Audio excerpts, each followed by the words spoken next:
Welcome everyone to another UpFlip Live Masterclass. I'm your host, Paul, and today we're breaking down one of the most surprising businesses you can start on a small budget and run in just a few hours a week. And tonight's guest is Mike Hoffman, founder of MRP Passive and one of the leading voices in modern vending and AI-powered micromarkets. Mike went from making $1,200 a month as a college strength coach to building a vending portfolio that now brings in over $80,000 a month for more than 80 machines and markets. What makes his story so powerful is that he didn't start with a big investment or a big team. He started with one location, smart financing, and a system that let him run the business before and after work. Today, Mike is going to show you how to do the same. From finding high traffic locations, from using AI vending machines that triple sales, to launching your first route without quitting your job. And guys, make sure to stick around for part two inside UpFlip Academy right after this live. Mike will be giving away his AI vending business toolkit, including the P&L template, the sample price list, basic vending contract, and his guide to buying vending locations or routes. So find the link in the message here below to join the Academy for part two. And let's bring Mike in. Mike, welcome to the show. Appreciate you joining us. Paul, fired up to be here. Thanks for having me. Absolutely a pleasure.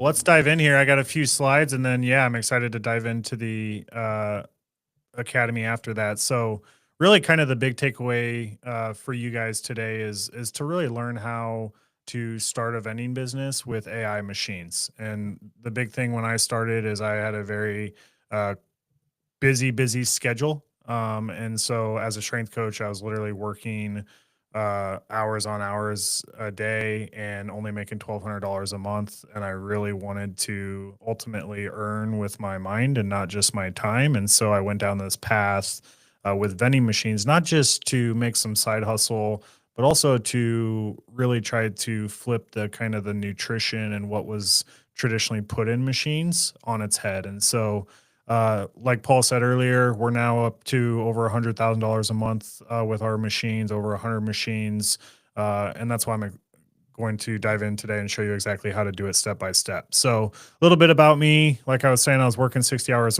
a week, making less than minimum wage if you really calculate it. Initially, my first kind of investment was a $70,000 rental, just a classic Midwest house that we put 20% down, so $14,000, which was a lot of capital for me at the time. And I was traveling a lot for work, and I'd always be in airports and see these vending machines and realize, okay, that bottle of water at Costco is 20 cents, but in this machine, I'm going to pay $4. And someone's sleeping at home tonight while I'm in this airport and making a amazing margin off of me. So that's when I realized there was this kind of aha moment. And I really wanted to earn not with my time, but my mind. So really like, how do I put the systems in place to make vending as passive as possible? And so that's what we're going to continue to go over. What you'll learn today, just at a high level, you're going to learn why AI vending machines. People hear the V word and they think of the big bulky machines that have the motors spiraling out the Snickers, and that's not what we're going to talk about. And you're going to really realize why. And then you're going to want to know like how to find locations. Like everyone wants to think through, okay, well the airports already have machines, but does your urgent care? Because now you can put in cough drops and NyQuil and DayQuil and not just Snickers and Diet Coke. And then let's actually like go into the real numbers. I mean, obviously there's a cost of goods. If you're selling those cough drops, you had to buy them from somewhere. And how much are you making when you resell them? And then truly, like, how do you systemize this? So if you were like me at the beginning, when I had a W-2 job that had nothing to do with vending, I only had 5 hours a week to commit to this. And then eventually I started to really scale my operations and my team, where our route with over 100 machines today, I don't even spend more than a half hour a week on it. So that's what you're going to learn today. I think the big thing from my viewpoint is really understanding first why AI vending and not just the traditional machines that you probably are familiar with. So when it comes down to it, there's more friction with old school machines. You have to hit C4 and then watch the Snickers spiral down the motor. A lot of times these old school machines require cash and don't take card. And the reality is with AI machines, once you put your card on the door and you unlock that machine, the door's open and you can grab whatever you want. So what you're going to see is a lot more transactions and a lot larger transactions because there's not every time you have to enter in a new code for a new item. Once the door is unlocked, you can grab that Snickers and the Diet Coke and you don't have to grab or re-enter in a code C4 and then B12 and redo the whole transaction again for your second item. So that's why you're going to sell more. And then also, it's also why customers are going to take more items from those machines. So when you think about why the AI machines have three times the revenue, I think you got to understand a big piece of that is the friction, but also the different items you can put in the machine. So when I had old school machines, I could only put in the machine what fit in the motor. Where now we will put in huge Tide Pod bags of 14 Tide Pods and sell them for $14. We get them for $5 from Walmart or from Vend Market. But when you think about that difference, there's no way that big bag of Tide Pods would have ever fit in the motors of an old school machine. And so this is really where you'll see your transaction value jump from, that $1.75 upwards to, I mean, we'll have $90 transactions in some cases, but our average transactions around $6.50 now. So it's really cool, a lot more powerful and less friction for the customers. We did have a micro market last month hit $26,000 in a single month with 30% profit. And keep in mind, with that 30% profit, that's even after our stockers and all the labor costs and the cost of goods and the fees associated with the market. So it was truly a 30% profit while not even, I wasn't on site one time the whole time. We have stockers that run that. So that's the true goal is earning with your mind and not your time. So when you think about the second section, that ultimately comes down to it. So you now understand the value of AI machines compared to the old school clunky ones. Now we got to actually figure out, where do you put these machines? And you're probably like, well, all these machines, there's already vending in every location. Well, there is. There's a lot of old school machines. I was just driving up I-5 between where Paul and I are from this week up to Portland, and I stopped off at a rest stop, and sure enough, there was 4 machines there, but they were all the old school clunky machines. So I was actually taking pictures of the contacts for that rest stop because they don't even know what they're capable of putting in these rest stop machines. You don't think deodorant or toothpaste or gum or anything that might be valuable to someone going on the interstate would be valuable to them. So that's where let's talk about the locations like a rest stop that you might not have thought of before. So when you go into this finding locations, my number one rule is secure the location first before you buy the machine. I have so many people that reach out to me on social media that are like, "Hey, Mike, I have 4 machines and would love to hop on a call with you." And my first question is, tell me about the revenue of those 4 machines. And their first answer is always, oh, well, they're sitting in my garage. Okay. And so that's where those machines are not being helpful to you at all and not making you money. So do not buy a machine until you have a property signed contract. And like Paul talked about, after this, we're going to hop into the UpFlip Academy and go through that contract. So stay tuned after this to really see what that contract template looks like. But you do not want to buy a machine until you've already had that signed contract. And that is the biggest rookie mistake I see over and over. And then once you get that location, there is so many different creative ways. We even have in our portal different financing partners where you can literally figure out how you want to finance these machines in a creative way for you. Because the downside of real estate for me is like, sure, I'm only putting 20% down on that house, which is great. Well, that $74,000 house, that was 14K I had to put down. Where with a vending machine, if you put 20% down on a $4,000 machine, that's $800. So that's where the capital and the cash flow is very similar to a rental property. So when you think about foot traffic in these locations, it literally all starts with, is their parking lot full? Okay. So one of the eyeball tests I do, people are like, oh, do they work from home in this business, or do they come into the office? Well, drive by the office. If their parking lot's full, clearly they're not working from home. And so it all starts with foot traffic, but with that foot traffic, just drive by the property and see if the parking lot's full, whether that's an urgent care or whether that's a hospital, whether that's a rest stop, whether that's literally an apartment complex. It doesn't matter. If the parking lot's full, you're probably going to have good foot traffic. And then the big thing when you're talking to these properties is this is an amenity and convenience.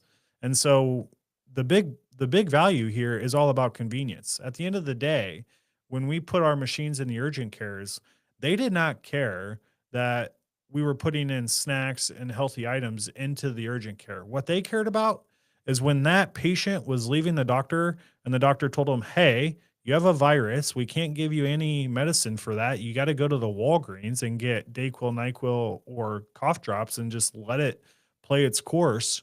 They cared that, well, maybe we can actually prevent those patients from having to get into their car and drive down to the Walgreens. And by putting this smart machine in the lobby, there's convenience there.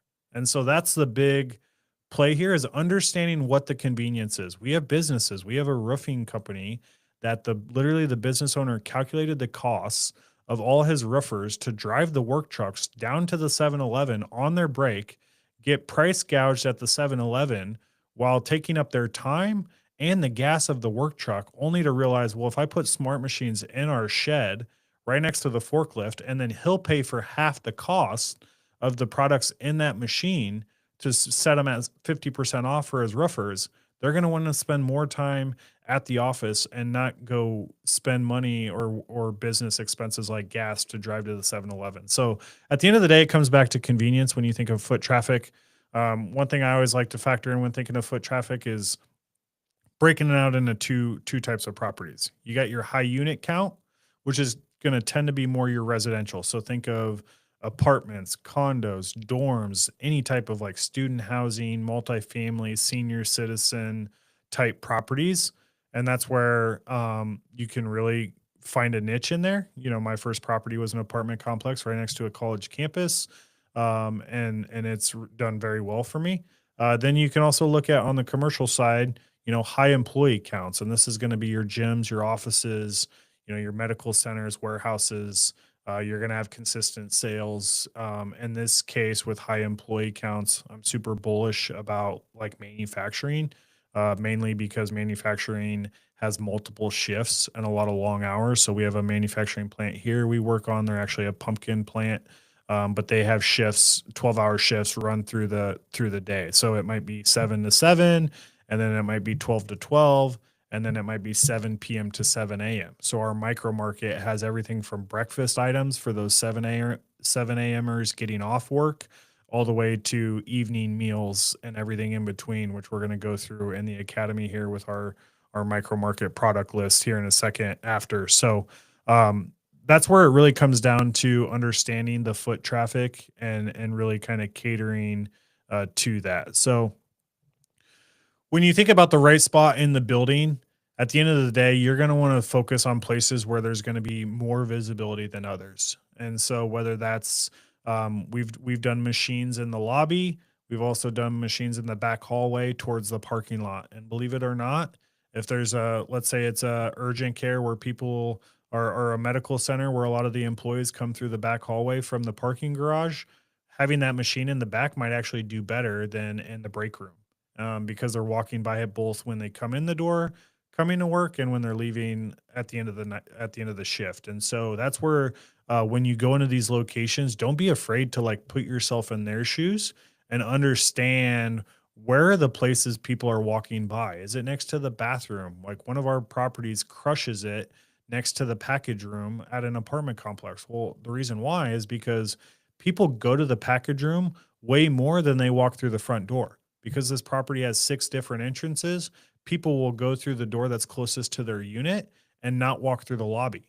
So if we were to put the machine in the lobby, it's not going to be seen. But in the package room where everyone's going to get all their packages in a centralized space, even though the package room is actually in the back of the complex, it crushes it. And so that's where it's really understanding how to spot the right building. I think when you think of, you know, those real world examples that work when it comes to foot traffic is obviously, you know, we're in a college town, like I said, and we crush it during finals week, during the lead up to finals week, even midterms. So we're always constantly having our stalkers go by there more often when school's in session. The other thing with gyms, we do a lot of healthy items, so we're very cognizant of shelf life of things, and making sure we keep those stocked. The great thing is if it's healthier items, you tend to can be able to charge more, which is great. And then same thing with medical offices. If we're putting salads and fresh sandwiches in there with an expiration of 7 to 8 days, we're going to make sure those salads stay fresh and go by there. And then with the apartments, we were talking about Tide Pods earlier, but I think it's also, I mean, we have one apartment complex. Our number one selling item out of all things is makeup wipes, but it's a lot of females next to a sorority. And so it makes perfect sense that these Neutrogena makeup wipes freaking crush it more so than waters or energy drinks or snacks. So it's really the beauty with AI machines is you can cater to what the property is going to want. Now, when you think about how I landed my first location, the big thing I always recommend is doing pop-ins. And you got to understand, if you haven't been in sales before, you got to get comfortable being told no. And so the best analogy I can use when thinking of pop-ins is relating it to baseball. Most baseball hitters will bat 300 and make it to an all-star game. Okay. So, well, not most people bat 300, but if your batting average is 300, you have a very good chance of making it to the all-star game. And so that's 3 out of 10 times they get a hit when they're up to the plate. And so with pop-ins, it's the same thing. You want to do for every 10 pop-ins, you just want to have 3 good pop-ins and you're going to be winning. And of those 3 good pop-ins, you're probably at minimum going to close 1. If you're good at what you do, going to close 2. Okay. And so it's all about repetitions, just like in sales, it's all about repetitions and you got to be comfortable saying no. Okay. And so when you go into your first location, when I went into this apartment complex, my big thing was I was really pushing the angle with the property manager at the front desk of what their residents complain about, but also knowing what the property manager, didn't want to have to worry about, which was the fact that it was close to a highway and she wouldn't want her 2 a.m. residents that might be under the influence of some alcohol to go across the highway just to the 7-Eleven. And so I really pressed into that pain point. Luckily, when she asked if I do revenue share, I flipped it back on her and was like, well, does owners want to make more money where I would charge more money, or do they want to do something that's a good cause? So I actually recommended we do 2% to a local nonprofit if they intro me to 3 more properties. They said yes. So not only did I get 3 more leads from them, but I also got their approval that the 2% could go to a local nonprofit. And the reason that was so powerful to me is because then we were able to put a sign right next to the machine that literally said a portion of your proceeds from buying something out of this machine will go to a nonprofit. So now you have people coming up to the machine, seeing that sign, and it's like, okay, I'm actually donating to a good cause. Now, we've already kind of talked about this a little bit with pop-ins, but I think the big thing with pop-ins that can really set you apart is really playing up the free amenity, because the property, they're not buying the machine. You are. You're going to be making all the money on this machine outside of the 2%. So you want to play up that look. It's no cost to you. This is a free amenity. The other thing you want to do is you want to bring a gift basket, and your gift basket should have examples of things you're going to put in that machine. So if you go do a pop in at, let's say, an urgent care, you don't want to bring in a gift basket of Diet Coke and Snickers to a place that's literally healing the sick. You want to bring in the things that they're going to resonate to. So maybe it's sugar-free protein bars. Maybe it's energy drinks that the nurses like that have no sugar.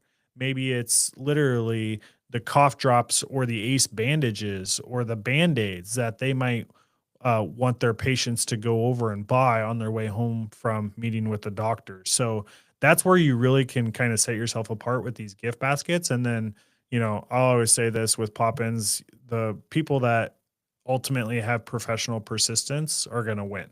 And so it comes back to the more pitches you see as a batter, you're going to be more successful. The same thing with this. The more you professionally follow up in a persistent manner is going to lead to more success. So, Paul, I might stop it there and see, do you think there's any questions that I can help answer? Absolutely, yeah. There's a couple, so I'm going to throw that into the mix. What kind of tools do you use when you search for potential locations? Are we just talking Google Maps? What else is effective? Yeah, that's a great question. I think Google is an easy place to start, especially Google businesses now. You can really you can literally type in manufacturing. The other thing you can do that we do a lot of is you go into ChatGPT and say, hey, I live in Boise, Idaho, and I want the 50 biggest manufacturing plants. And then you're going to get a list of 50. And then right in the chat, you can say, well, send me the HR director's contact info of those 50 plants. So Yeah, Google's a great place to start. But as you know, with AI these days, lean on that too. super helpful. Absolutely. You just got to know how to communicate with ChatGPT, right? E- Or alike. Exactly. Let's see. What about testing locations? Is that a thing? I know that you, from experience, already know what locations will do well and some won't. Are you still experiencing though to where like, I wonder if we should test this out and then you put a machine in there and then you remove it because it didn't do well and vice versa. Can you speak to that a little? Yeah, it's a good question. So there's a couple things you can do now with these AI machines to test it. One, the machines continue to get cheaper and cheaper as new brands enter the marketplace. So when I first got started with AI machines, one machine would cost 7,500 to 9 grand, and now there's quality machines out there that are around that 4 to 5K price point. So your tolerance to do testing is definitely a lot higher. I think the other side of this too is you can test it. I mean, we tested a gymnastics club that is really, our sales are between 4 o'clock and 10 p.m. when these little kids go to gymnastics class, and we were really unsure if 4 to 10 p.m. was enough time to have enough foot traffic. And luckily, we didn't have to pull that machine from there. It worked, but yeah, I think you can definitely test things out for sure. Can you be more specific on what are your top three favorite locations? Adult family care facilities, for example. Is that on the list? Ooh. Yeah, I think my top three locations are definitely manufacturing with 100 plus employees. The great thing with manufacturing is they're on their feet all day. They don't want to it's very hard to kind of come in and out of, let's say, a warehouse or a plant. It's not really easy, so they can't really leave during their breaks. And then they like to pay for high ticket items like a energy drink or a sandwich so they don't have to DoorDash it onto the plant. I think the second one is I'm really bullish, obviously, with apartments. That's common, but I also love like medical centers and urgent cares that aren't attached to the hospital. So a lot of Why people is will try that? to well, the reason I'm passionate about that is because if you go to like a specialty clinic right next to the hospital, but it's not attached to the hospital, all the nurses, doctors, and patients hate walking across the street to the hospital. And then that cafeteria where the machines might be is just super jam packed with everyone from the hospital. So, in theory, if you have a medical center, let's say across the street, or an outpatient clinic, so to speak, you could do a smart machine on every floor because you might have the first floor is the cardiologist, the second floor is the x-ray people, the third floor is the I don't know, whatever specialty, but you're really kind of gonna have enough foot traffic just for the people coming to that specific specialty. Got it. Couple more theft issues. Can you address that? One person brought up potentially like rest area areas. Of course, that's sketchy sometimes, right? We've all been to a rest area at midnight. Do you even focus on those locations? Why and why not? And just theft in general? Yeah, so I think there's with the AI smart machines, it's not an honor system. So you don't have to like scan the product on the machine. So once they grab that product out of the machine, they've already been charged for it. Because that door, to unlock the door to grab anything, you have to put your credit card on the door. And then they got to authorize that you have enough funds on that card to unlock the door. So for me, I'm not really too worried about theft with these smart machines. I would be if I have like we have open markets and that are grab and go, and you're Yeah. basically an honor system. It's like what you see at a hotel. You grab the bag of chips and then you go scan the barcode and then pay for it. And Mm-hmm. and the AI smart machines, I'm not really worried about that. And then we've had one property where our machine definitely got broken into and they shattered the front glass, but we do inland marine insurance on our machine, so we got a free machine out of it. So We have had one like theft issue, but we got full kind of pay on the machine and the product in the machine. I don't see these machines at rest areas anytime soon though, as well, right, Mike? That's just not a location you want to be at, or? I don't think so. I mean, not here in Oregon. I don't think so. I think where you might kind of cater to rest stops is if it's got like a front desk receptionist type. Like I know in Right. Florida when I used to live there, the rest stops are nicer than the malls Oh, here in yeah. Oregon. So I wouldn't. Rest stops are not on my top 10 list of places to go after. Okay. You don't have to spend too much time on this. Somebody threw in importing from China to Turkey because they don't have smart machines in Turkey. Do you have any knowledge, or do you plan on imports, or are you just working with manufacturers here in the USA and Canada? We do have manufacturers in Europe, and China, and then in US. We obviously prefer US manufacturers, but in the turkey case, there are some European brands that you could look into for smart machines and or Chinese machines as well. Okay. Do I need to sign a contract with the owner? In this case, the owners are universities, and what about insurance for machines? I mean, you answer that maybe, so let's just focus on contract. Guys, well, actually, aren't we going into that in the next Yep, location here, or yep, section? yep, Okay. yep. We'll go Right. into that with the academy. So we'll save that for later. Last but not least, before we go on, thoughts on high schools? It's a great one. Oh, I think high school's crush, even if Yeah. it's just in the teachers' lounge. Yeah, we have. It's really cool. We have a vendingpreneur that's building a business with her kid, and she made her kid go into the principal's office and give the pop-in pitch, so to speak, and they're doing really well. I mean, we have one high school, I think it's doing over $7,000 a month. Whoa. Now, because it's Yeah. state, are there any specific challenges to getting a location at a high school, or just like anything else? I think it's just like anything else. The one thing Tricks, with high tips school is for you us?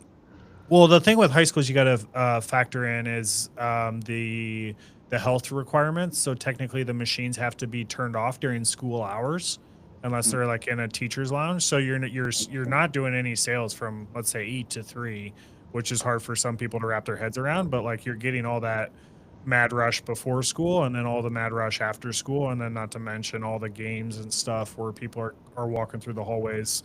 But you do have to follow specific health requirements, which RFK with kind of the new quote unquote nutrition pyramid stuff. I mean, it's kind of funny. You can put in like high sugar cereal, but you can't put in like a protein bar that has. Anyway, it's about to go through a massive change, but there are some Yeah. requirements you got to follow in high schools. Okay. Thanks, Mike. Let's keep going, just for the sake of time. Let's do it. Yeah. So I think, kind of diving into section 3, you got your location, property said. Let's move forward. How do you finance that location?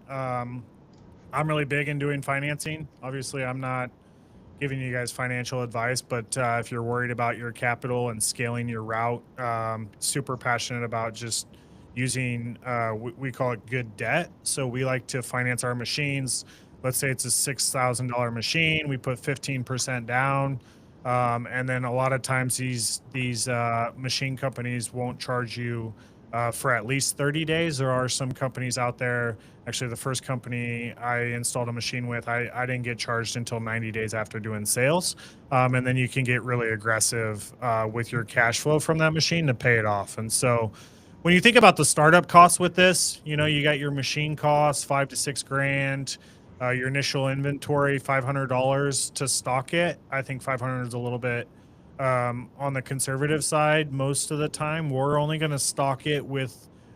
So, for example, if you have a row of drinks that holds 8, we might only stock it with 3 or 4, so it looks full from the outside.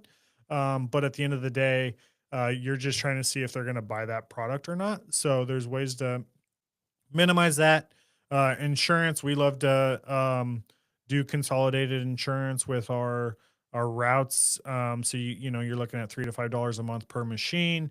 If you need an LLC because you haven't got one set up yet, those are around $200. So yeah, you're looking at let's say $1,000 out of pocket to get started with that business you're trying to buy. Kind of the next step that I always talk about when people are kind of worried about that initial capital. So, just to take a step back, when I installed my first machine, guys and gals, I didn't know where to get a machine.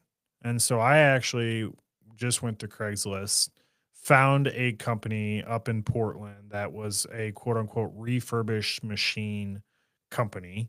I thought, well, I can save $2,000. So this $5,000 machine brand new I could get for $3,000.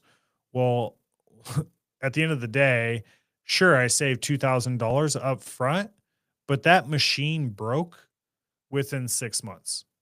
And so I ended up having to get the $5,000 machine anyway. So me personally, have a lot of friends that live off the used machine, try to save a buck, and they actually like kind of tinkering around with machines. I'm not that kind of guy. I like to get the new machines that have a multi-year warranty, and that's where I focus on because I want to make this as passive as possible and not be replacing compressors every year. So now diving into section 4 is ultimately, how do we make money off this thing? And what does it really look like with the numbers? So, first thing is like, what do you put in your machine that's going to drive sales? And the number one thing is understanding your clientele. So, if we're talking about a gym, you don't want to be putting in Diet Cokes and Pepsis and all these kind of sodas, so to speak. You want to cater to what they like to drink. And so whether that's a minimal sugar energy drink like a Celsius or an Alani, or it might be a pre-workout like nowadays with C4 and some of these other canned drinks you can put in your machines.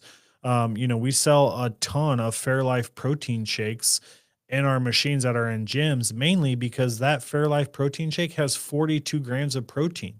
So when someone's done working out, they're viewing that protein shake as a meal replacement. It literally has 42 grams of protein. And so understanding what your properties want is a huge piece to this. When we started with apartments, I didn't think about Tide Pods or makeup wipes, but it made perfect sense when we had our QR code on our machine and these people that are getting ready to go out every night or they are doing laundry in their unit, they need the things that are going to allow them to do those things. So makeup wipes or even those Tide Pods to do laundry in their unit really catered to them. And so that's what really kind of excites me about this is understanding your location. We have an Airbnb. We're actually putting in a smart machine there right now, and it's going to be a completely different vibe. The travel items people forget, phone chargers, laptop chargers, but we're also going to do kind of the midterm stay type items for an Airbnb. So things like a 4-pack of eggs, olive oil, maybe even some sunscreen because our Airbnb is by the beach. So really trying to dive into what that clientele that stays at our Airbnb will need. So that's what you stock it with. When you look at the margins, the big piece to this, so we're going to go over products here in a minute in the academy, but when you look at the margins of this, your goal is that 3x markup with drinks. More expensive items, you might only be able to do 2x, but it's still a nice profit. And then those lower priced items like a water or even, Pop Tarts. I remember before we got into the healthy alternatives to Pop Tarts, we would get these Pop Tarts for 24 cents and sell them for $1.75 like hotcakes. But same thing as water, you're getting even more than 3x in that scenario. So simple math, our Celsius and Alani's are top sellers, and we're getting those directly off VendHub for $1.35, maybe even less with our rebates, and then we're selling those for right under $4 religiously. And then so your margins on that, you really want to kind of focus on a 30 to 35% cost of goods. Now it might be higher for that first time you stock it, but you're really trying to maximize those margins by using those high leverage items. And so, I look at it as like rentals. I'm just trying to stack cash flow. And so a good machine, let's say you have a good location that's an apartment complex doing 2 to 3 grand. You want to be taking home, of that $2,000, you want to be taking home around $700 of that. And that still gives you a little wiggle room to have a stalker on staff. Now, looking at the systems and time of this, this is where I was really passionate of focusing on because I wanted to learn the stalking and then delegate as quick as possible. Most people will try to delegate right away, but you can't delegate what you don't know how to do. Okay. And so you got to kind of learn it. And so Stock it yourself for the first 3 to 6 months. The great thing, my first location, like I was saying earlier, I was traveling all across the country, working 60 hours a week. I would literally just block off whenever I was going to the golf driving range to hit balls or going to the store to get groceries in the middle of the day. I would just throw a bucket in the back of my trunk with all the items that were low on my app from a sales perspective, and I just swing by the machine with my pods in, probably listening to one of Paul's UpFlip videos or something, and jam out while I'm stocking the machine or listening to a podcast. So, um, the great thing with this is you schedule it around your time. If you're a morning person and you want to go stock, we have a gym literally where our stalker goes and works out. So what he does on his way to the gym is he has all his items and he actually stocks the machine before he starts his workout because it's at the same exact location. So he just does it at 5 a.m., which, we don't care. It just needs stocked when it needs stocked. So that's the beauty of the flexibility of something like this. I always say you can average around 60 to 90 minutes per location. So if you got two good locations, you're looking about 3 hours per week. And that includes the buffer to get your cost of goods. So a location probably takes 30 minutes to stock. It should take you only 20, but let's just say 30. So twice a week, that's at 60 minutes. And then you need a 30 minutes for admin and or ordering product for that location. Which as you scale your route, you're not spending a half hour on each location because you're ordering your inventory all consolidated. So that's really what it comes down to. And also why you need to just be consistent and efficient. Now, when you think about hiring your first operator, the big thing to think about here is you want to focus when you do a listing, you want to focus on the gig economy. So for those that aren't aware, those Uber drivers, those DoorDash drivers, all those people that work in the gig economy, they work when they want to turn on the app to go to work and when they want to turn off the app. And those are the people that are going to love working for you. Because if you're a night owl and not like our stalker that goes to the gym at 5 a.m., go stock at night. We don't care if you stock at 5 a.m. or 11 p.m. As long as that machine's getting stocked on that day, go for it. So this is where it really caters. When you go into Craigslist, let's say, to put in a job ad, there's two types of jobs you can list in Craigslist. The normal jobs, which is like, oh, you got to show up 9 to 5, or the gig economy, where you'll see a bunch of DoorDash and Uber job postings. We love to throw our stalker jobs in the gig economy section, and then we'll just list it for, let's say, $20 an hour. And then after 90 days, you can either give them a raise, or one of the things that's been working for us really well recently is you can give them a piece of the profits on that machine. So if the machine's doing more sales at a lower cost of goods, like the guy's not eating a Twinkies on his way to stock the machine and eating into your profits, then you can actually give him a percentage of profits instead of just giving him another $5 an hour raise. So we've started doing that and seeing a lot of success for that.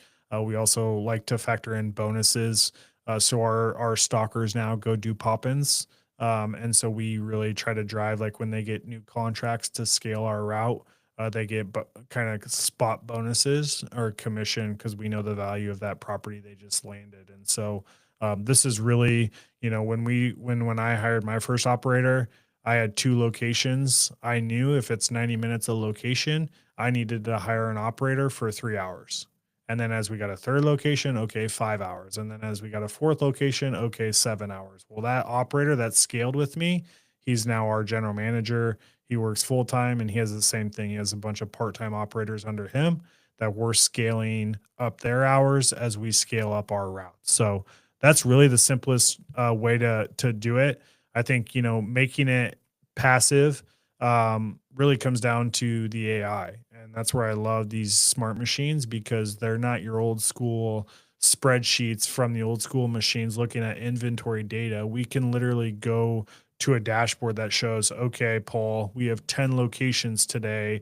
7 of them are green, aka full. 3 of them are red, aka empty. And that really drives our operators to go stock the machine. And what it will tell you when those 3 are red, it's going to tell you exactly what they're low in and what the items are and the quantity of those items that you need to restock it. So if we have a machine that holds 10 makeup wipes in this section of the machine and 9 of them have sold out, we know to bring 9 in our bins to go stock those machines. And that's the beauty of how the reporting works with these AI machines, and what didn't exist when we started with our old school machines first back in 2019. So Paul, I'll kind of pause there and see if we have any questions on those two sections. There was just a couple. I know this is not in the topic, but maybe you've come across this question before. Is like modern coffee machines, right? We see them at the airports, AI. Yeah. As you operate these AI vending machines, have you thought about coffee machines? What's your take on that? Just give us some feedback. Yeah, so we've yeah, they look cool, but there's anytime you're dealing with running water, it's a headache.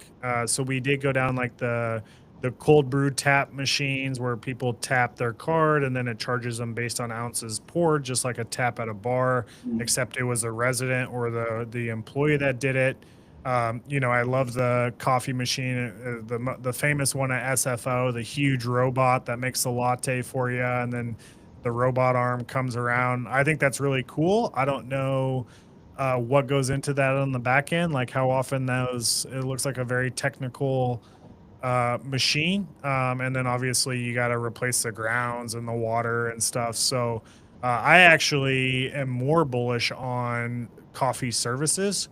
So when you go into these businesses that want vending, it's very common with businesses to pay like $300 a month for beans, and then someone like the front desk gal will clean the machine. So you actually put a coffee machine or an espresso machine there, and then they're just paying you a subscription every month to drop off coffee beans, and the margins on that are ridiculous.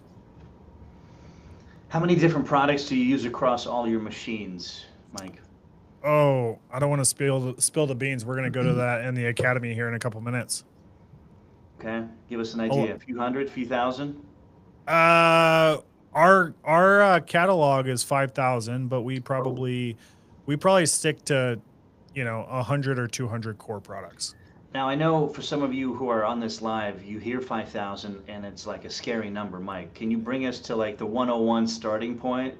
Like, and I Oh, you're guess, you're you're talking like 2025. I mean, guys, don't overthink it. Like yeah, Celsius has 3 different flavors.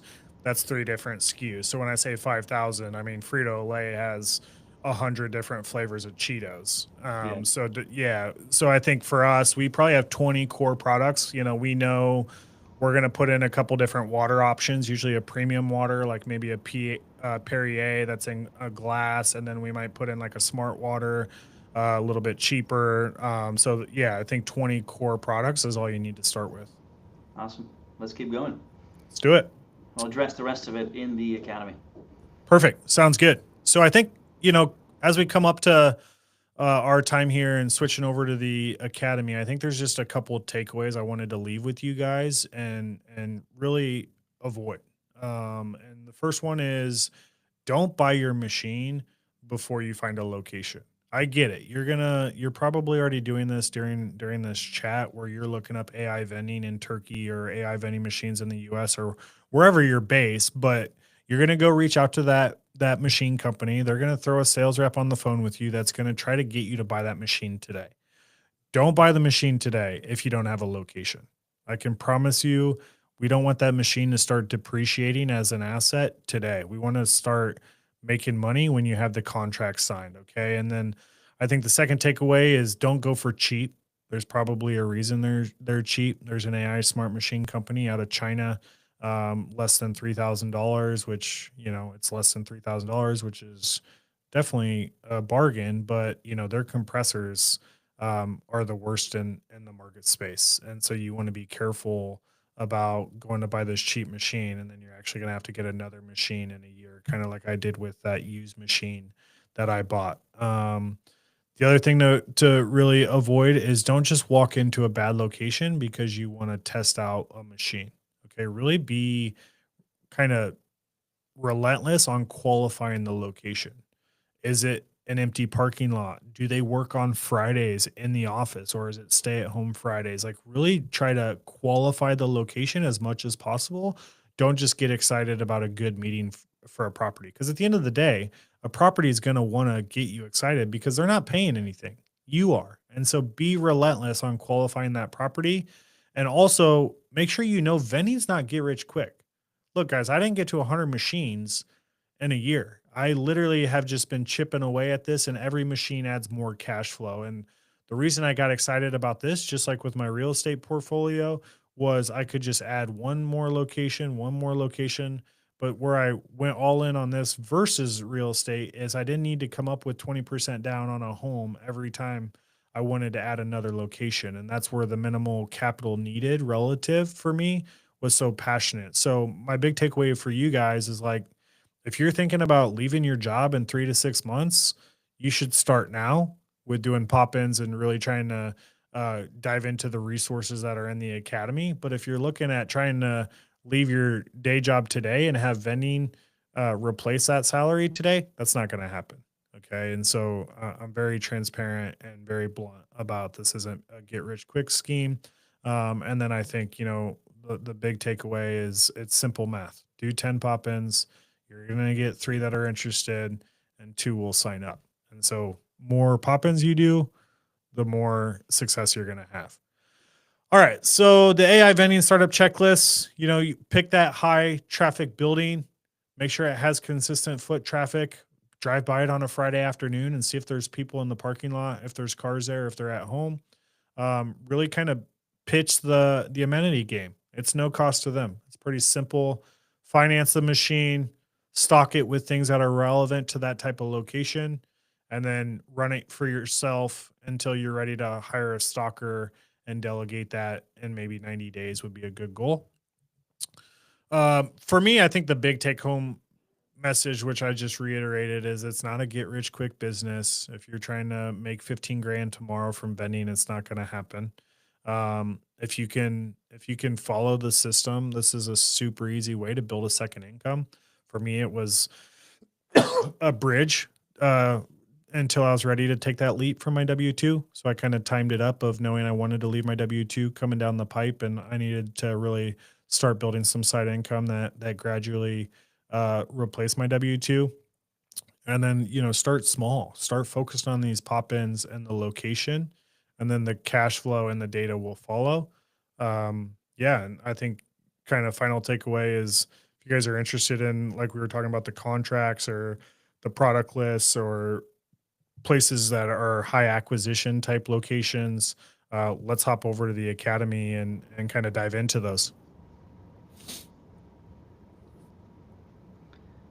Mike, you can finish up with basically what we're looking at. That's what we'll continue to talk about.